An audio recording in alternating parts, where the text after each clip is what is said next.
Hello दोस्तों, good afternoon. कैसे हैं आप लोग? उम्मीद करता हूँ आप सब लोग बहुत ही अच्छे होंगे। तो दोस्तों, आज जो मैं बात करने वाला हूँ वो जो बीत चुका है और जो बीत रहा है उस पे बात करने वाला हूँ। वो भी कैसे, जैसे कि मैंने अभी तक जो देखा, जो अपने बुज़ुर्गों से सुना, जो समझा, उसका एक कंप्लीट निचोड़ है जिस पे मैं बात करने वाला हूँ। लेकिन क्या सही है क्या गलत है, इस पे मैं बात नहीं करने वाला हूँ। ना मैं बोलूँगा कि ये सही है या ये गलत है। इसका फ़ैसला आप खुद करेंगे कि हाँ ये सही था या वो सही है। इसका फ़ैसला आप खुद करेंगे। तो दोस्तों, हमें ये किसी तरीके से ये बात समझ में आ गई है कि जो काम हम खुद कर सकते थे वो पैसे की ज़ोर पर किसी और से करवा सकते हैं। एक ज़माने में जब बेटी की शादी होती थी तो वो ये तारीफ़ किया करते थे कि हमारी बेटी घर के सारे काम कर लेती है, खाना पकाने की बहुत माहिर है, सलवार के नाड़े इसने खुद बुने हैं, दादा अब्बू के स्वेटर इसने खुद बुने हैं, सोम सलवार की पाबंद है। तो ये बुनियादी बातें होती थी।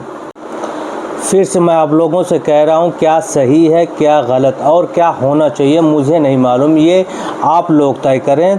मैं बस ये कह रहा हूँ, जो सोचा, जो समझा, जो देखा वो कह रहा हूँ। उसके बाद हमने ये सोचा, घर में ये जो कपड़े धोने के काम है हम ये किसी बाई से धुलवा सकते हैं। हमारा दिमाग ख़राब है, ये 2 नाड़े 2 महीने में बनाए, इसको बाज़ार से मंगवा लेंगे, 10 रुपये में तो मिल जाता है। इसी तरह घर में खाना पकाने की क्या ज़रूरत है। आप बहुत ज़्यादा पैसा कमाएंगे, खाना पकाने वाली रख लीजिए या फिर ऑनलाइन मंगा लीजिए। बहुत सारे ऐप तो ऑनलाइन खाना पहुंचाने वाले हैं, बुक करते ही खाना घर पे आ जाएगा। अब ये हमारा माइंडसेट बन गया है कि जो काम हम खुद कर सकते थे वो काम बाहर के लोगों से करवा सकते हैं। पेरेंटिंग के मामले में भी हमने यही सोचा। माँ बाप की तरबियत थी कि हमने अपने बच्चों को पढ़ाना है, लिखाना है, सिखाना है और तरबियत करनी है। लेकिन हमने इसको महंगे स्कूलों से ख़रीद लिया। शाम में हमने बच्चों को गोद में लेके बैठ के तरबियत करनी थी, लेकिन वो भी हमने ख़रीद लिया एकेडमी और ट्विटर से। दूसरा, हमने बच्चों के साथ तफरीह करनी थी, तो तफरीह के लिए उनको महंगे स्क्रीन्स और सेलफोन्स लेके दे दिए, मोबाइल फ़ोन्स लेके दे दिए। तो दोस्तों, ये वो माइंडसेट है कि हमने इन सारी चीज़ों को बाहर से ख़रीद लिया, मतलब बाहर से आउटसोर्स कर लिया। अब हम शिकायत करते हैं कि हमारे बच्चे ऐसे क्यों होते हैं। हम तो अपने माँ बाप की बहुत सुनते थे, उनकी बहुत इज़्ज़त किया करते थे, उनके सामने खड़े नहीं होते थे, उनके जूते सीधा किया करते थे। अब्बू आते थे घर पे, हम सर पे दुपट्टा ले लिया करते थे। अब तो बच्चों को परवाह ही नहीं होती है, वो सुनते ही नहीं, यार यार कह के बुलाते हैं।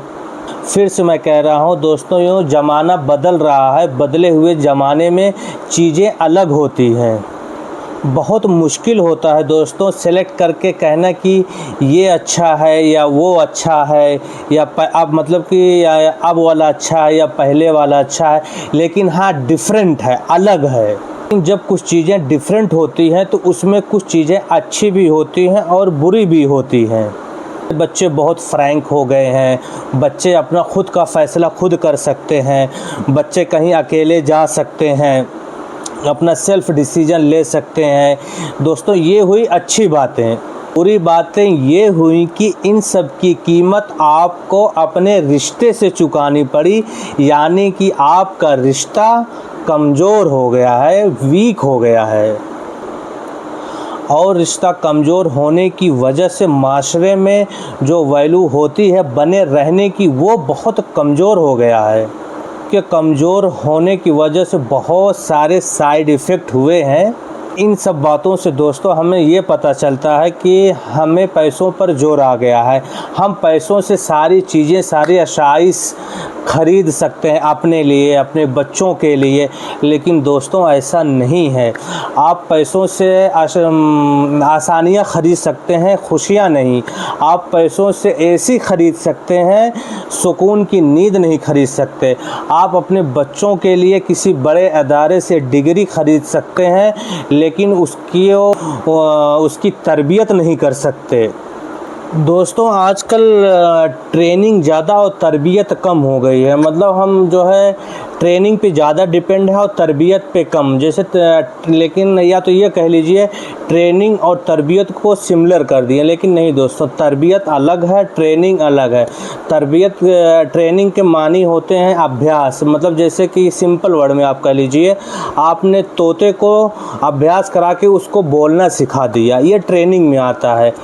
दोस्तों मेरे नज़दीक तरबियत के मानी है एक शख्स अपनी पसंद के बारे में एकदम क्लियर रहे, अंदर से एकदम क्लियर रहे, साफ रहे।